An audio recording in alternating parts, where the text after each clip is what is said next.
Hi, I'm Rebecca Kanaka, Carter County Extension Agent for Agriculture and Natural Resources. Today we're going to be talking about hummingbirds, and this is another video in our seed packet giveaway series.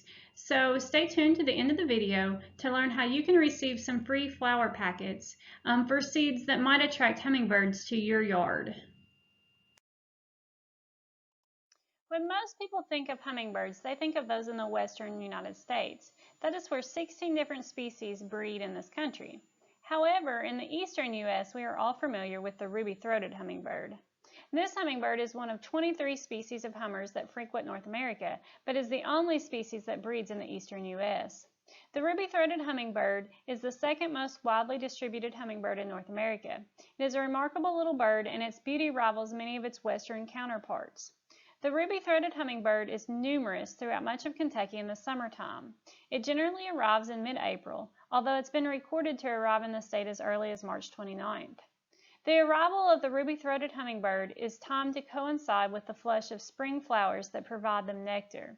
These flowers include fire pink, round-leafed pink, columbine, various species of phlox, skullcap, and beard tongue, and the Carolina pink and copper or red iris that you see on the screen. Fun facts about the ruby-throated hummingbird include that it can routinely cruise at about 27 miles per hour, although the courtship flights can reach up to 60 miles per hour.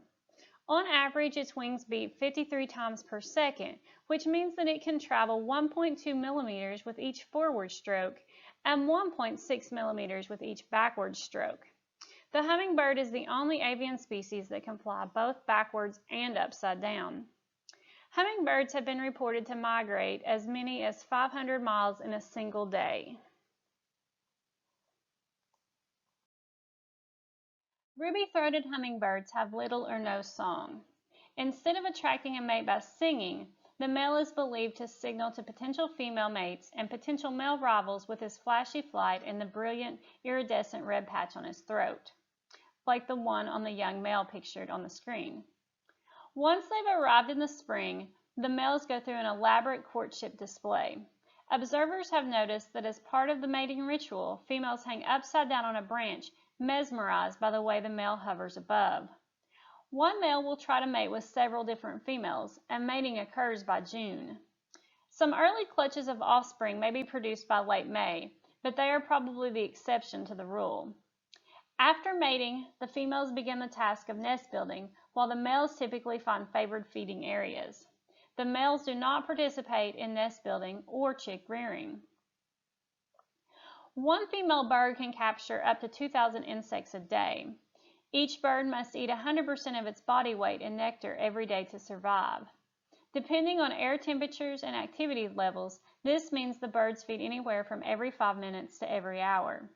The rest of the time is spent resting and digesting the food.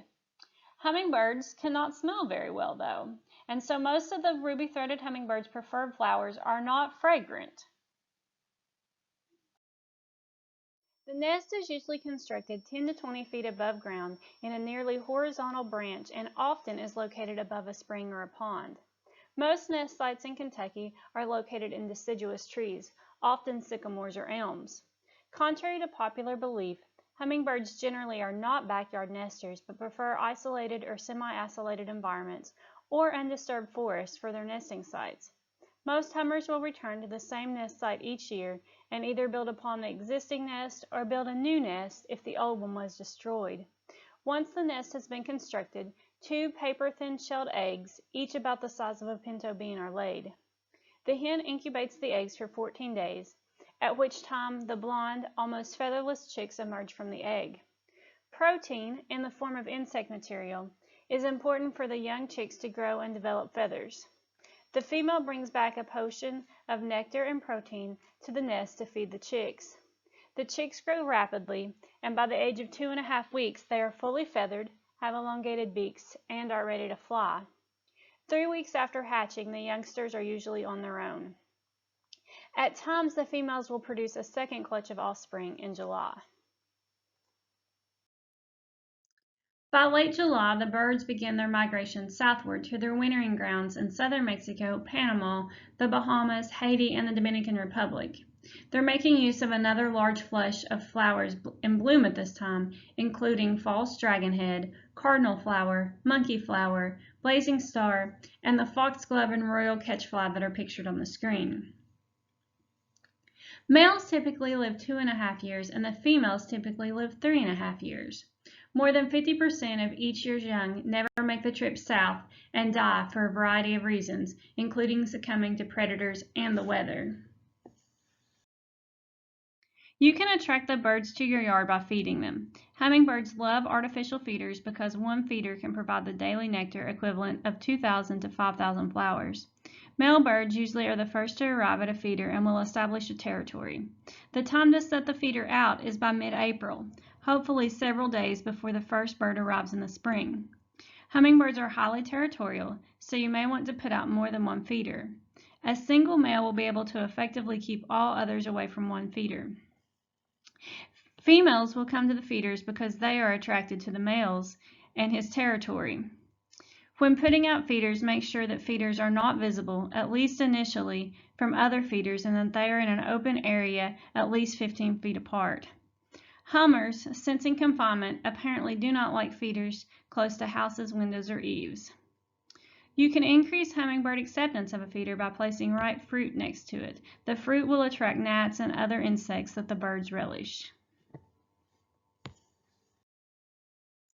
There are many different types of hummingbird feeders on the market. Look for one that will be easy to disassemble for cleaning.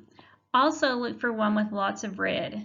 Bees can see purple, blue, and ultraviolet light, but they cannot see red well. Thus, red flowers, which are pollinated by hummingbirds, are relatively free of competition from bees, and your feeder will be too. There are about 150 different species of plants that are pollinated primarily by hummingbirds and not bees. Hummingbirds will use both perch and non-perch feeders.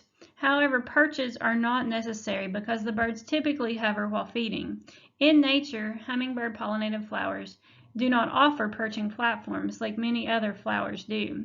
In fact, most insects are excluded from hummingbird pollinated flowers because they point downward and have long corolla tubes.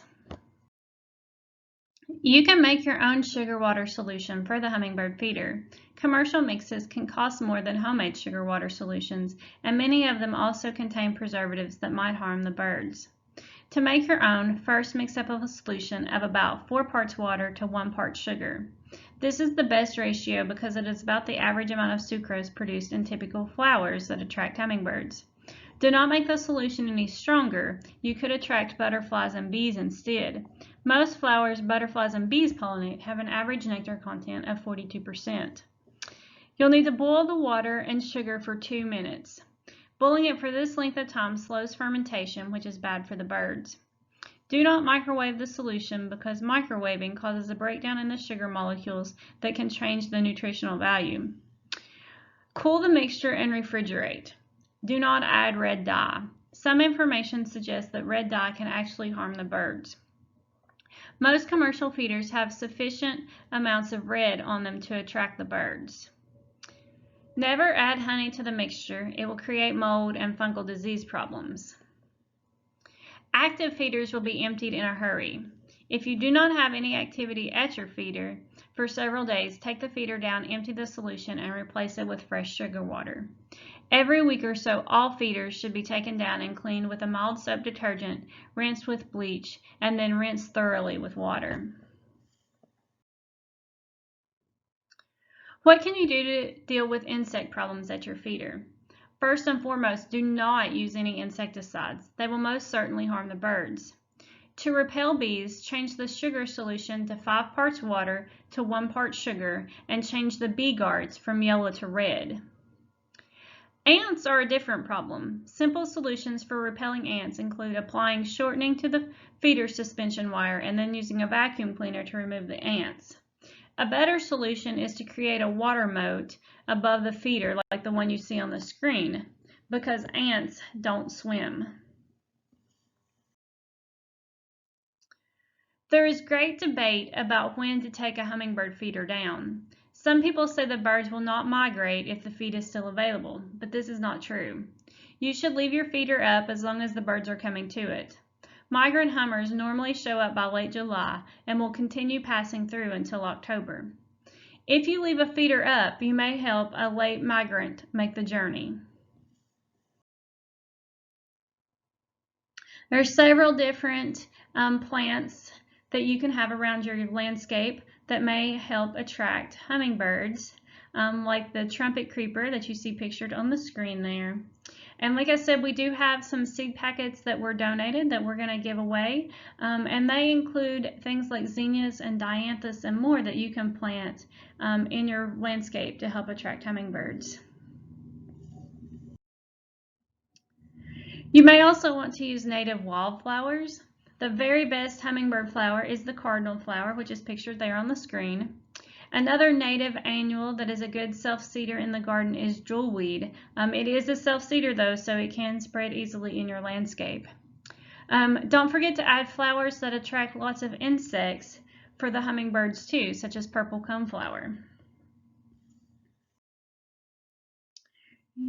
If you have more questions about hummingbirds, feel free to check out our sources here on the screen, or you can give us a call at the Carter County Extension Office. If you're interested in receiving some seed packs of flowers that you can plant to help attract hummingbirds, you can either email me or call me and provide me with your name, address, and something that you learned from this video.